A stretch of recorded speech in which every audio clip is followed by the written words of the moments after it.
Coming up on Profiles in Caring, presented by Equitable Life and Casualty, a trip to the Ukraine and a goodwill project helping in a forgotten part of the world. It's a post-World War II relief effort that you've probably never seen before. Profiles in Caring is next. The following Profiles in Caring is brought to you by generous funding from Equitable Life and Casualty, committed to being the premier life and health insurer for the ultimate generation, today's senior American. Welcome to our show. Thanks for joining us today. In Spanish, the word is esperanza. In German, the word is Hoffnung. In English, the word is hope. And in Hebrew, the word is Tikva. And Tikva is the focus of our story today. The Tikva organization is offering hope and nurturing and love and, frankly, sometimes even life to abandoned and neglected children in the Ukraine. Doug Jardine traveled to Odessa, Ukraine for the story.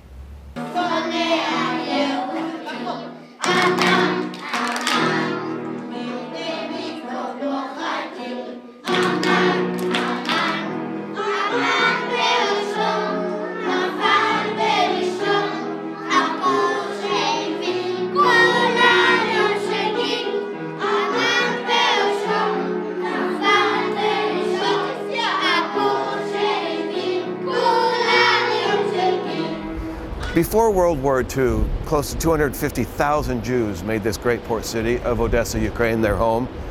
Now there are about 40 to 50,000 Jewish residents who call this area and this city their home. And many of the youngest, the children, make their home on the streets, and that's exactly where Tikva comes in. This great organization finds the kids and gives them opportunities for a place to live and to be educated that they would otherwise never experience.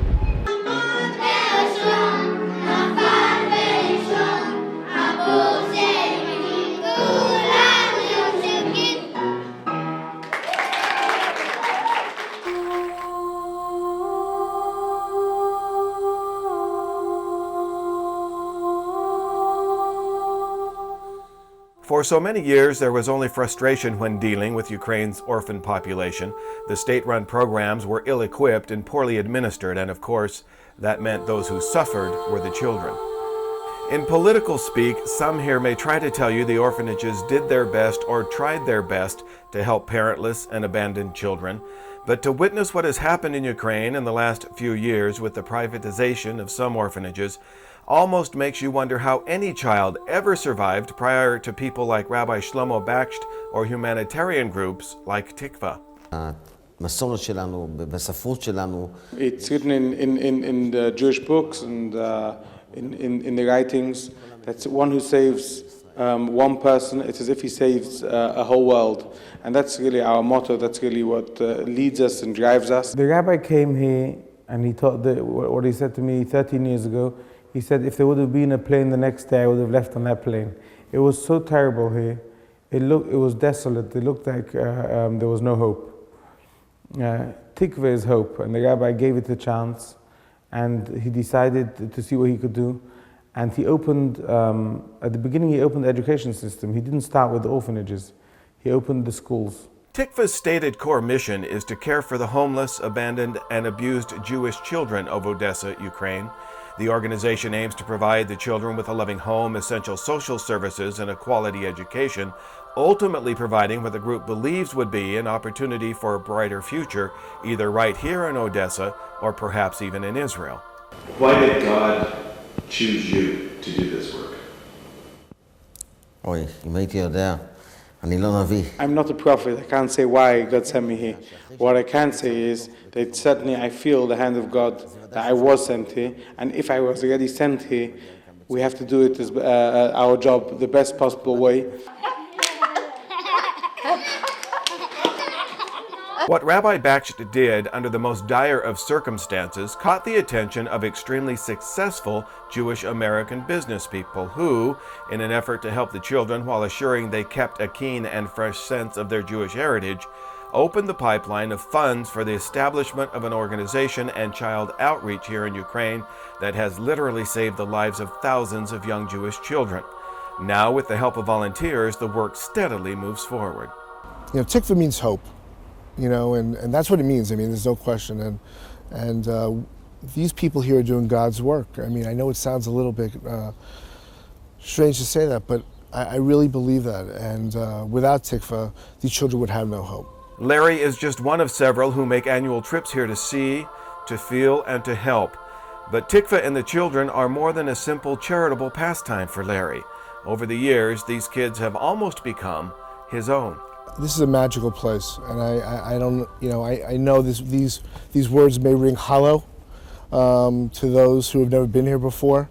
I've tried to explain it to my wife for 2 years when I've traveled here now 4 times, and she wants to know why I'm leaving my law practice or my children to be here. I find myself being complete here. These children don't want anything from you, other than your time, and whether it be to hold your hand or to spend time with you, or it could just be playing a board game or playing a game of basketball, or talking about your own children with them. They have very low expectations, so when you're here, they truly appreciate the time you spend with them. Мы уже пишем, дети, кто уснул, кто проснулся. Физико-географическое ранирование. We care for 1,350 kids, of which most of them are from poor families. 262 of them are so needy and are so desperate, and they've been abused or the alcohol or drugs that we actually had to take them into the homes. But even those in the school system, 77%, which is a huge number, are from one-parent family who need our help. I don't know how it's in English. 16-year-old Yael has been at Tikva's Girl House for 9 years. Her goal is to go to college and become a translator. Her parents are living, but both are deaf and dumb. So because her English is a little hard to understand, she speaks to me in Russian Sign Language. This orphanage is very good because we have games and learning, she tells me. In the morning we go to school and our teachers are good teachers, and I like my English teacher, and the computer also really helps us. The computers help us with both learning, and it's fun to play the games. Tikva offers an infant's orphanage, a boys' home, a girls' home, and even a Jewish university, all right here in Odessa, Ukraine. And each child has a story to rip your heart out as they take from Tikva, the staff and volunteers, a once-in-a-lifetime opportunity that otherwise would never have come their way. We have a boy whose mother threw him out of a 3rd-story window, and we took him from the hospital. There's a girl in the girls' orphanage who speaks Hebrew. Her mother came from Haifa in Israel. She called us from the airport and said, listen, my daughter's in the synagogue. I've left her for you to take care of. I'm on the way back to Israel. I'm sorry. And she put down the phone. They don't know how to use knives and forks. They don't know how to use the bathroom properly. They've never been taught. They don't know how to shower properly. Natasha on the left is 15. Raya is 9. The girls both came from one of the state-run orphanages. They call that experience horrible and unpleasant. Their stories, and in this case Raya's story, again is enough to break your heart. I remember the first time I gave her a banana, and she ate it with a peel. She'd never seen a banana before. She only had eaten, the only thing she knew what it was tea and bread. That was all she'd eaten beforehand. She came in extremely, extremely thin. Undernourished. Tikva has been blessed with the corporate help from America, but it also depends on volunteers to come here and help. And the programs the organization offers are not lost at all on those who come to visit, whether from the States or from London. Monday, they went to fetch these kids, and they were drunk. Would they be allowed to go home if it was a home? The kids were drunk, so they said to the mother, why are these kids drunk? So, well, I didn't have anything to give them other than vodka. That's all I had in the house. See the poverty that real children can't. It wasn't like a museum or anything. Last night, something you see at a museum, that was a real thing with real people living there, and you were standing on the floorboards, and you could hear them creaking, and you could feel them about to fall in, and it was absolute dire poverty. We're all Jews. We saw just before, we all say the same things in Hebrew, we all do the same practices, but the only difference is they have to live in these conditions, and we seem to live normal lives in London. It's ridiculous. When Profiles in Caring continues from Odessa, Ukraine, a late-night visit to a home, and you won't believe what we find.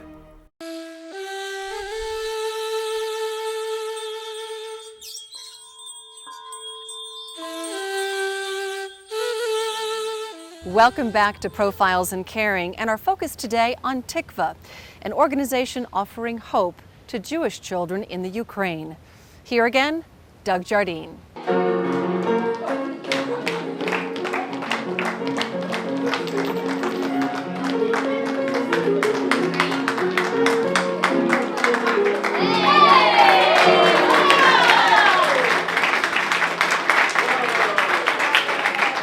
Ukrainian dancing tradition holds true as these young Jewish boys complete and are applauded for a very entertaining performance. But these dances and the schooling for the kids, the meals, the beds, so many friendships, basketball, soccer, and general socialization are a world away from where they came. You cannot really appreciate the love and security of Tikva's overall commitment through education and love until you go back to where many of these kids call home.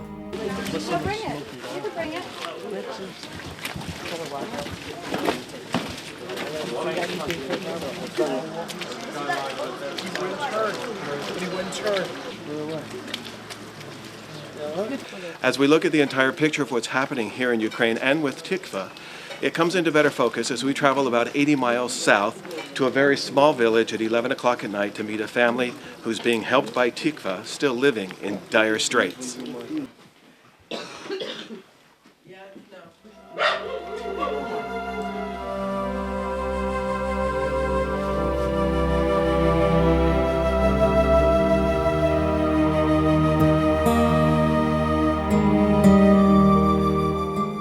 There is almost absolute silence, uncomfortable and awkward, as Tikva volunteers walk inside this home and see firsthand how these people are living. It is nothing new for the family. This is their home, this is their way of life, and it has been for many generations. Olga is 23 years old and is already a mother of several children. Yes. Through a translator, I'm told, the husband goes and comes as he pleases, and the 4 children are not all from the same man. She does know it would be very hard and difficult if Tikva was not here to help. She's proud that the Jewish people are helping Jewish people. That's absolutely the best thing for her children, she says. And I ask if she's going to have more babies. No more babies, she says. But as we're getting ready to leave, we notice 2 more things. The first, it appears the wall is moving, but it's kind of hard to see. When I turn my camera light on the wall, we find out why. Thousands of cockroaches in a steady march from the floor, above the fireplace, and to the ceiling. And then a woman comes out holding yet another baby, and this one is Olga's too. At this point, someone asks the translator to question Olga why she would continue to have children when she knows she cannot properly care for them. To be polite, the question is not posed to Olga, but we are all thinking the same thing as we make our way back to the bus for the long trip back to Odessa. Why? What did you think? It was crazy. No one should live like that. No one should be living like that. What can you do to help? I hate Sasha. I don't know. I've traveled before and seen different types of poverty, but something like that is just unique in a horrible way. What do you do to help? You help Tikva. Our food. I think you brought them our food that we had to give them more food. Yeah, help Tikva, and then you'll help these people. Help them. Well, no, I don't know. I don't know if that's. At the end of the day, like if we take these guys' children away from them, I don't know if that's going to help them or not. They're still going to be living in that place, and they're still not going to have any money, and they're still going to spend all their money on vodka. I don't know if. But at least you'll start. Give their kids a future. Somebody a chance, yeah. Is that a good thing? You can't finish before you start, right? No, it stops the cycle of poverty, though. And if you have to stop it at one point. So yes, these people will still do it, but these people will still be living like this, but their kids will have a better chance, a better future. Do you think you'll be able to explain what you just saw to your friends? No. No. Not, if they saw this, there's no way. There was a smell. Understand it. Like you can't do it. You can't explain the smell of dogs in someone's house, without. You can't explain unless they're there. The fear. It's pretty scary going. The dogs. What did you think when you found out there was another baby in the back? I thought one baby was excessive. And then I found a second one, and it was the same woman's child. I don't know. There's no more. There needs to be more than one word for horrified. It would all apply. So they say a picture's worth 1,000 words. Do we speak 1,000 words tonight? Yeah. Yeah. Many more. I was devastated when I saw the places from which they come. I've never imagined such poverty, it was incredible to me to see the gift that Tikva gives these children. It takes them really from nothing except tragedy and gives them this incredible life. Tikva tries to find the children. Many times the children find Tikva. And because of the incredible commitment to this project by donors, there is absolutely no cost for any services provided. None. But children can come to us as young as newborn and can stay with us until the age of 18. Despite when they come in, we try and accommodate their needs. We want to help with their social issues, with their emotional issues, with their health issues, and to teach them that every child deserves to be loved, deserves to have a childhood. There is happiness in the Tikva Children's Home. Babies, toddlers, growing kids, learning that there is love in abundance through hugs, smiles, songs, and the bubbles of volunteers.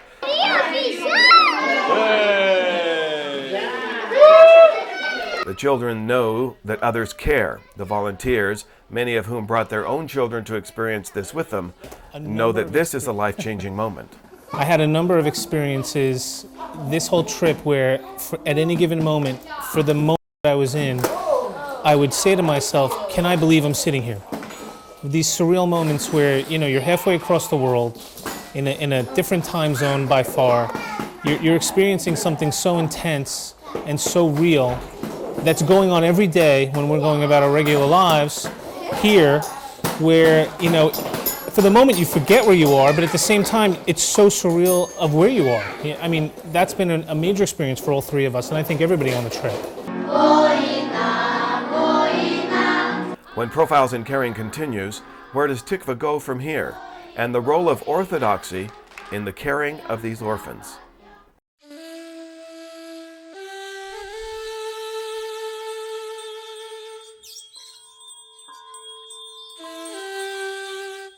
Welcome back to Profiles in Caring as we conclude our story today on Tikva, an organization offering life-saving hope to Jewish children in the Ukraine.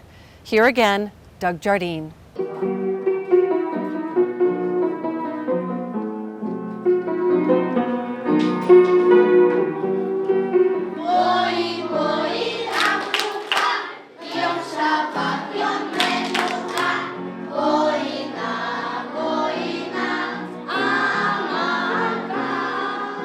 The Sabbath approaches, and every child in the Tikva program is taught the supreme reverence that accompanies this day.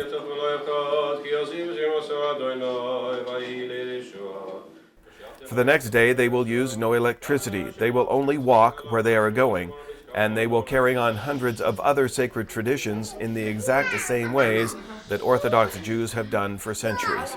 Music and prayer will begin this time. Music and prayer will also end it.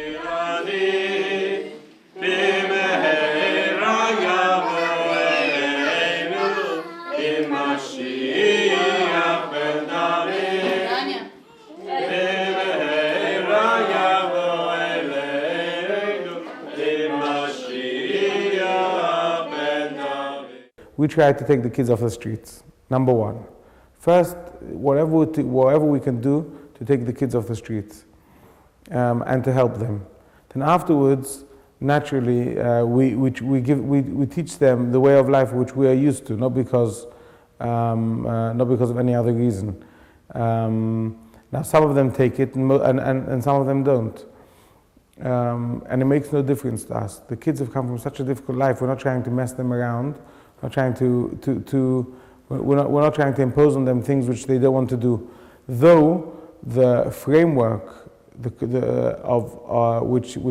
of orthodoxy, which says yes, no, everything is really quite black and white, gives them. It's good for a child who's been on the street, who's been free all their life, to have some kind of framework of there's a yes and a no for every answer. The funding at the moment which we have are from Jewish benefactors who asked us to build homes for Jewish kids. if at a later stage, and there's still thousands of kids on the street, if at any point somebody would come to us and say, listen, can you build the same for non-Jewish kids, we'd love to do it. They would likely be probably dead at some point in time. There's no hope here without Tikva. They come from homes with no running water and no bathrooms. Many children live on the street. I know of one boy who was kept in a cage while the dog was kept in the house. I mean, what does that tell you? It tells you that that parent values the dog more than the child. But here, as part of the Tikva program in the infant's home, the boys' and girls' homes, daycare, the Jewish University, and even the international program to get older kids to Israel, Tikva is a revitalization tool for Jews not only in Odessa, but throughout Ukraine, finding poor, hungry, abandoned, and despondent children and providing them the gift of life, all because they believe that each one of these children and each of us, on the inside looking out or the outside experiencing this, sees, feels, and experiences our own Tikva. Tikva is a Hebrew word for hope. And our aim is to try and give as much hope to as many people, as many kids as possible. זה קשור לשאלה הקודמת, מכיוון שאנחנו אנשים מאמינים. We believe that God sent us here.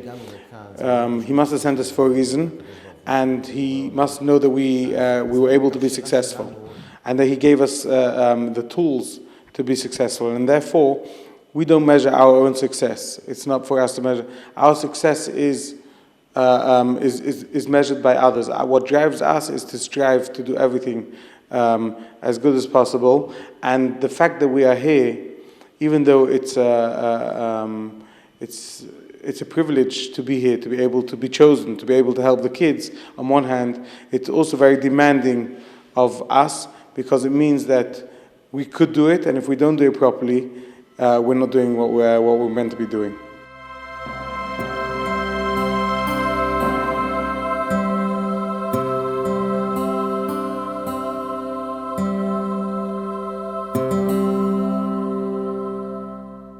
Thank you, Doug, and thanks to everybody at Tikva. If this has inspired you, if you'd like to make a difference and learn more about Tikva, log on to our website, profilesandcaring.org. For all of us at Profiles in Caring, I'm Kimberly Perkins. Thanks for watching, and thanks for caring.